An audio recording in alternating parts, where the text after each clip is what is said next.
O que o relato das 7 igrejas do Apocalipse nos ensinam sobre a volta de Jesus?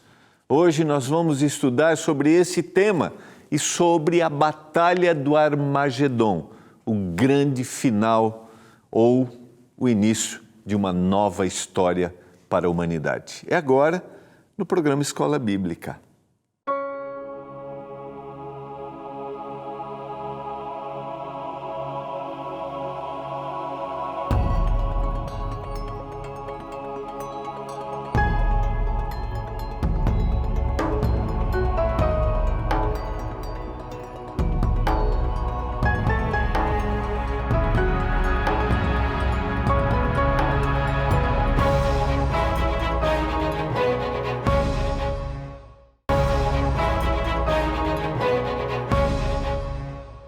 Olá, tudo bem com você? Estamos começando mais um programa Escola Bíblica.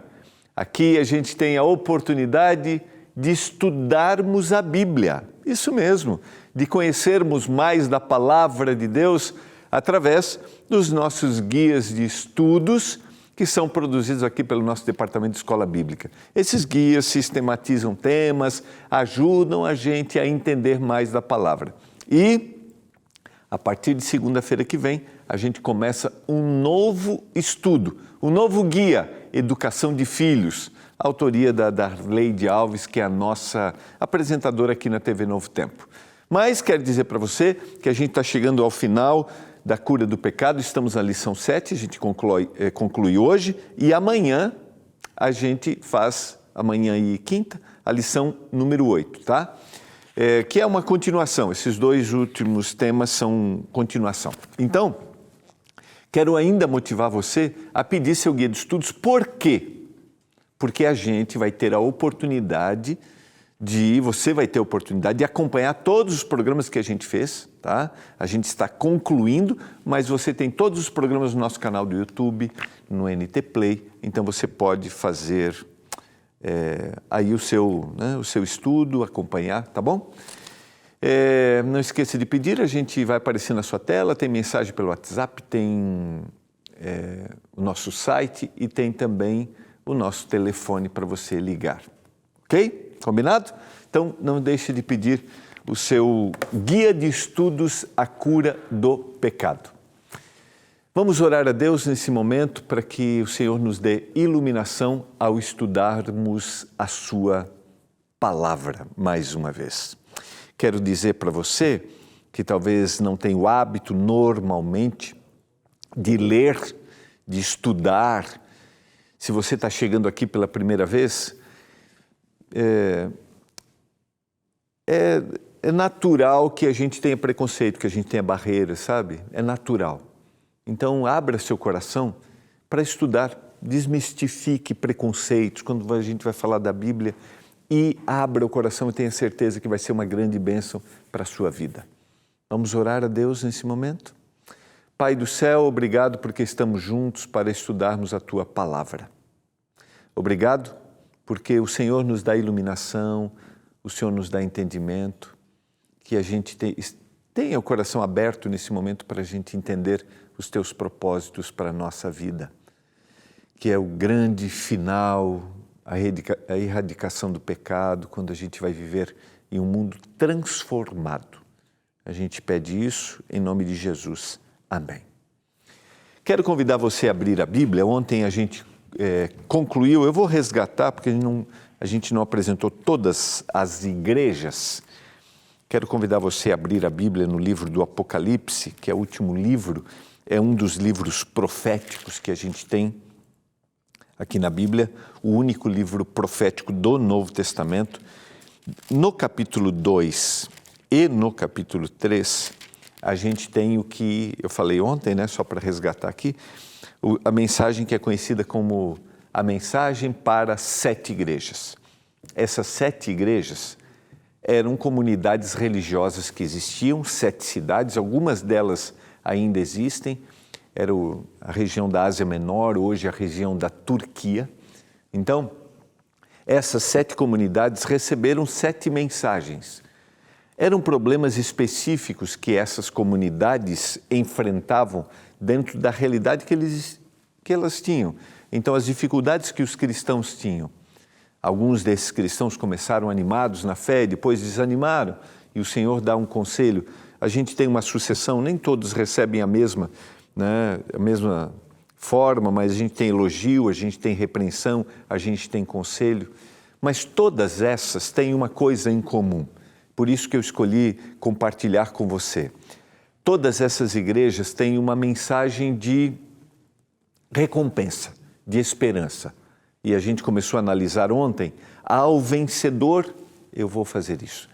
E essa mensagem, essa recompensa, é uma referência ao grande final, quando Jesus Cristo retornaria à Terra e definitivamente o pecado seria eliminado e agora as pessoas viveriam um novo momento. Mas essas sete igrejas também, quando a gente analisa profeticamente o livro, elas representam 7 períodos da história da humanidade. De alguma forma, esses períodos podem se identificar com fases que a gente passa na vida cristã? Pode. Que as nossas comunidades passam? Sim. Mas elas representam os 7 períodos e a gente vai até o último período da história, né, da humanidade, como estaria a igreja cristã naquele momento e o Senhor cumprindo essa promessa. A gente vai desde o ano 31 até os dias atuais, desde a ascensão de Jesus ao céu até os dias atuais. Cada fase e todas com uma mensagem. O que isso significa? Que o Senhor tem uma recompensa para todos aqueles que permanecerem fiéis. O Senhor tem orientações para todos aqueles que permanecerem fiéis, aqueles que estiverem dedicados à sua palavra. O Senhor tem uma mensagem para dar para cada um. A gente não faz as coisas ou a gente não busca porque a gente quer essa recompensa. A gente busca porque o Senhor Jesus vive na nossa vida. Então a recompensa é um resultado dessa busca constante e dessa lógica que a gente encontra, desse sentido que a gente encontra. Vamos lá, rapidamente, relembrar a mensagem para essas 7 igrejas. Então, concluindo o tema número 7, que é o que a gente tem apresentado aqui, o retorno do Salvador, uma referência à volta de Jesus. A primeira mensagem é a igreja de Éfeso, a gente já trabalhou ontem. Quem tem ouvidos, ouça o que o Espírito diz às igrejas. Então se repete a expressão ao vencedor. No caso para Éfeso, ao vencedor que se alimente da árvore da vida que se encontra no paraíso de Deus. Mensagem a Esmirna, quem tem ouvidos, ouça o que o Espírito diz às igrejas. O vencedor de nenhum modo sofrerá dano da segunda morte. Apocalipse 2, verso 11. Vejam que são referências da eternidade, o que vai acontecer após a volta de Jesus. Mensagem a Pérgamo, quem tem ouvidos, ouça o que o Espírito diz às igrejas. Ao vencedor dar-lhe-ei do maná escondido, bem como lhe darei uma pedrinha branca e sobre essa pedrinha escrito um novo nome, o qual ninguém conhece, exceto aquele que o recebe. 2,17 de Apocalipse. Mensagem a Tiatira, 2,26, eu creio que eu terminei ontem em Tiatira. Ao vencedor que guardar até o fim as minhas obras, eu lhe darei autoridade sobre as nações. E a gente ontem deu uma breve explicação. Retomamos agora a mensagem à igreja de Sardes. O vencedor será assim vestido de vestiduras brancas e de modo nenhum apagarei o seu nome do livro da vida. Pelo contrário, confessarei o seu nome diante de meu Pai e diante dos seus anjos. Vejam a promessa que o Senhor dá. Uma promessa de transformação total, uma promessa de libertação. A linguagem apocalíptica, vestiduras brancas. E a gente tem em outro momento, aquele que venceu, ele foi lavado pelo sangue de Jesus Cristo. Mensagem a Filadélfia, a igreja de Filadélfia. Apocalipse 3, verso 12. Ao vencedor faloei coluna no santuário do meu Deus. E daí jamais sairá. Gravarei também sobre ele o nome do meu Deus, o nome da cidade do meu Deus, a nova Jerusalém, que desce do céu vindo da parte do meu Deus, e o meu novo nome. Mensagem à Laodiceia, o último período da história.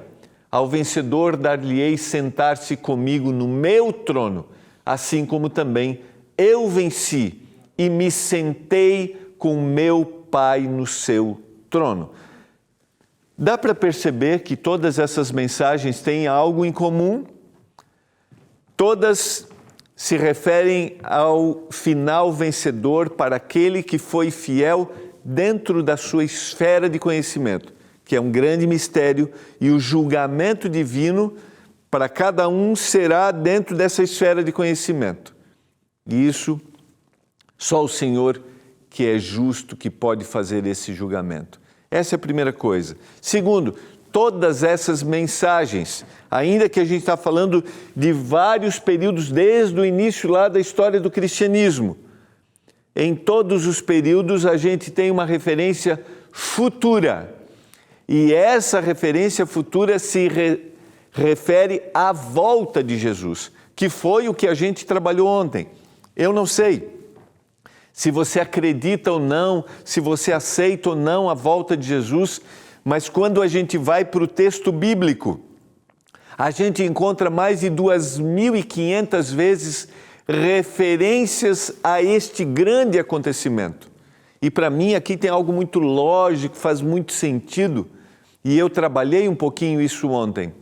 Olhar para este mundo da forma como estamos vivendo, dentro da realidade social, dentro da realidade climática que a gente está vivendo a cada dia mais, dentro da realidade de epidemias, de problemas que a gente tem, é muito simples deduzir que nós não vamos ou não encontramos em nós mesmos saída para esses problemas. Somente a volta de Jesus será a saída para esses problemas. E quando eu coloco isso para você, eu disse ontem, não é para usar a estratégia do medo. Não, bem pelo contrário. É para a gente fazer reflexões de como está a nossa vida, as nossas buscas, o que a gente quer, o que a gente deseja, e focar naquilo que tem sentido. E a gente começou analisando Hebreus capítulo 11, todos os personagens que se destacaram com a sua dedicação a Deus tinham um objetivo, era um dia viverem a eternidade.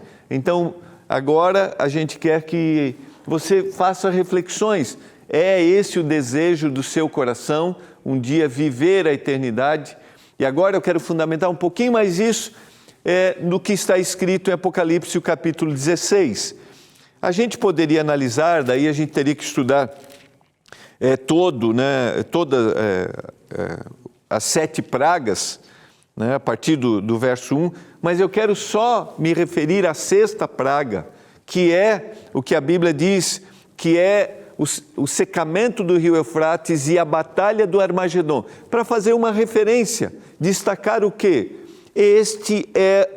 A 6ª praga é a preparação, o cenário final para a volta de Jesus, para a libertação daquele que foi fiel.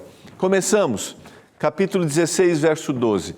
Derramou o 6º anjo a sua taça sobre o grande rio Eufrates, cujas águas secaram, para que se preparasse o caminho dos reis, que vem do lado do nascimento do sol. Vou fazer toda a leitura e depois a gente dá a explicação. A gente vai para o intervalo, eu acho que é melhor, tá? A gente vai para o intervalo, é rapidinho e a gente já volta.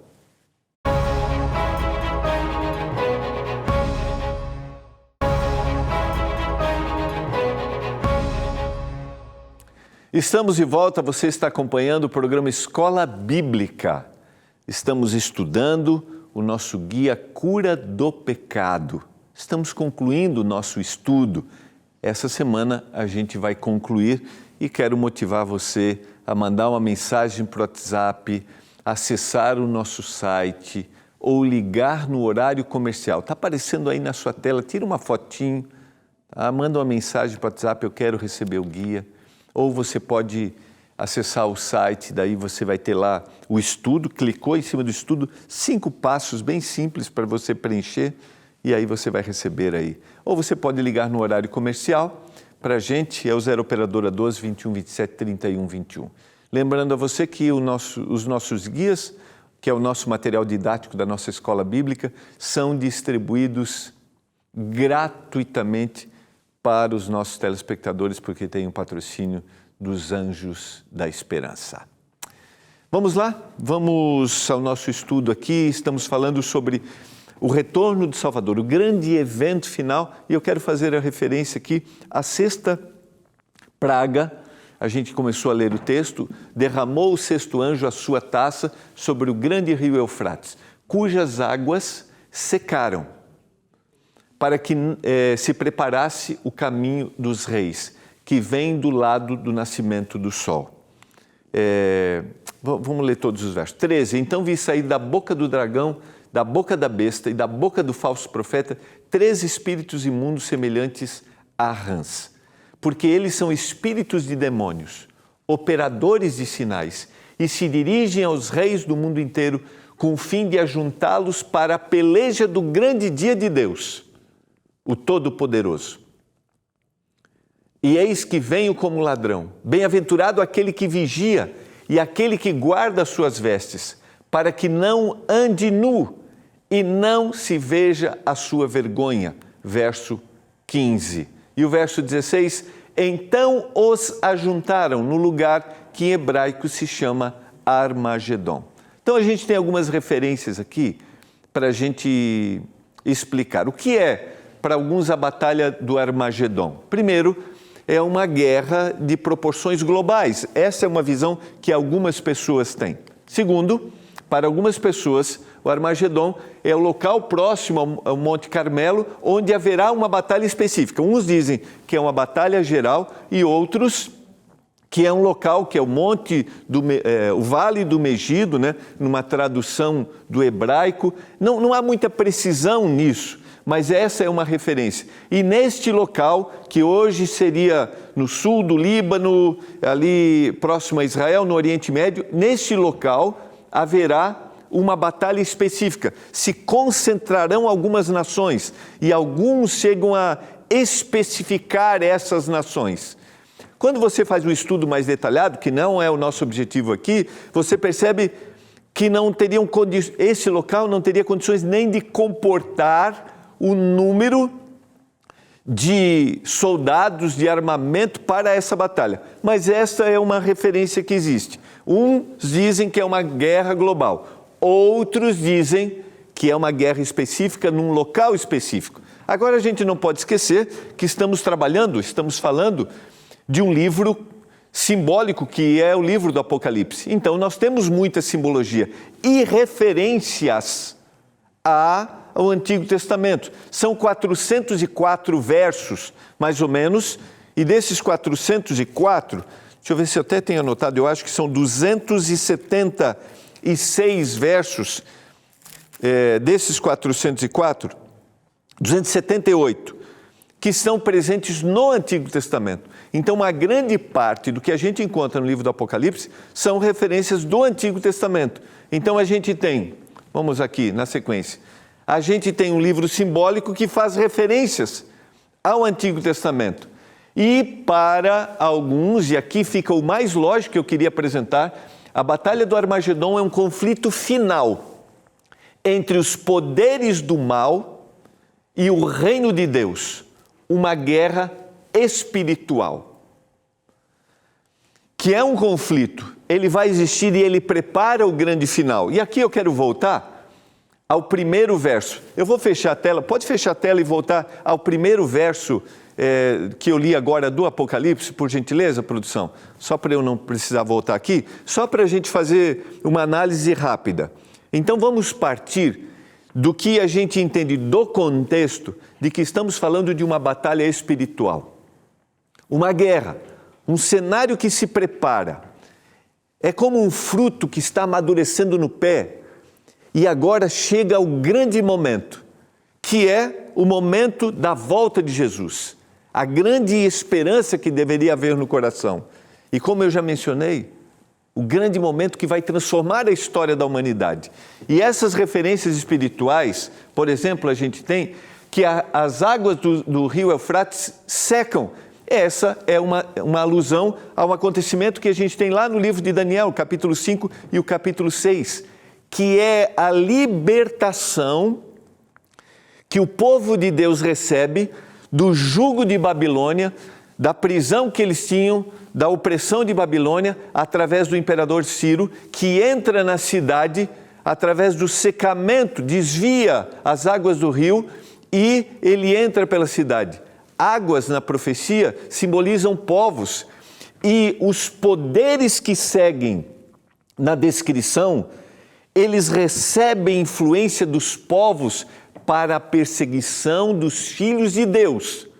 E nesse momento, Deus age de forma sobrenatural que esses poderes do mal que estão perseguindo aqueles que são fiéis a Deus, percam essa ajuda das nações e dos povos. Ou seja, o Senhor prepara o cenário para libertar o seu povo.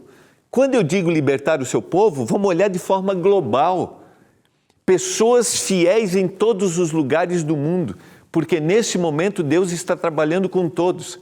Então Deus, quando parece que não há solução para quem é fiel, porque a gente vem, de um período de perseguição, quando parece, porque se culpa que as pragas estão caindo por causa desse povo, quando parece insustentável, Deus age para libertar.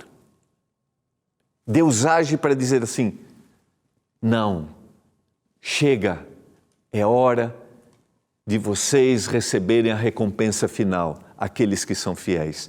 Por isso, na descrição, a gente não vai entrar em detalhes aqui, mas na descrição a gente tem uma sucessão que o Apocalipse apresenta de personagens, o dragão, a besta, o falso profeta, que são entidades religiosas que se envolveram com ações governamentais para irem contra aquilo que é da vontade de Deus. E a gente tem isso como referência também no Antigo Testamento.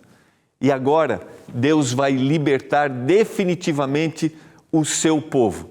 Por isso que ele diz, ele vem como ladrão, mas feliz é aquele que o quê? Que vigia. O Armagedon é o momento que prepara o aparente extermínio de quem é fiel para uma libertação final, que é a volta de Jesus. Por isso, eu queria considerar com você hoje, é inevitável que quando a gente vai para o texto bíblico, a gente encontre exemplos de libertação. E essas referências que a gente tem do Vale do Megido estão lá no Antigo Testamento, como a vitória de Baraque e Débora em Juízes 4 e 5. Elias contra os 850 profetas de Baal, os 400 de Asterote em 1 Reis 18, porque são 450 mais 400. Josafá contra os amalequitas em 2 Crônicas, capítulo 20, fazendo referência ao Vale do Megido, onde houveram batalhas melhor, e Deus finalmente libertou o seu povo. O Armagedon, então, se refere a uma batalha espiritual entre as forças do bem e do mal, e finalmente a vitória do povo de Deus. Mateus capítulo 25, versos 31 a 46. E eu quero terminar com esse texto. Eu não vou ler todos os versos, mas os capítulos 24 e 25 de Mateus apresentam os sinais e apresentam o fim, a libertação daqueles que foram fiéis. E eu queria ler alguns versos para você, para a gente concluir. Quando vier o Filho do Homem na sua majestade, e todos os anjos com ele, então se assentará no trono da sua glória. E todas as nações serão reunidas na sua presença, e ele vai separar uns dos outros, como o pastor separa o cabrito das ovelhas. Um dia, eu sugiro a você que leia os versos, porque o Senhor separa e mostra quem foi fiel. Quem foi fiel viveu o amor de Deus e demonstrou o amor de Deus para o próximo. Se preocupou, se atentou. Um dia chegará o grande fim. A gente vai continuar amanhã, mas eu quero orar hoje por mim e por você, para que a gente esteja ligado ao amor de Deus e nesse dia a gente diga: eu estava esperando esse Deus. Pai do céu, nós almejamos um dia encontrar Jesus. Nos ajude a sermos fiéis a Ti e mostrarmos na nossa vida diária essa fidelidade. Em nome do Salvador. Amém.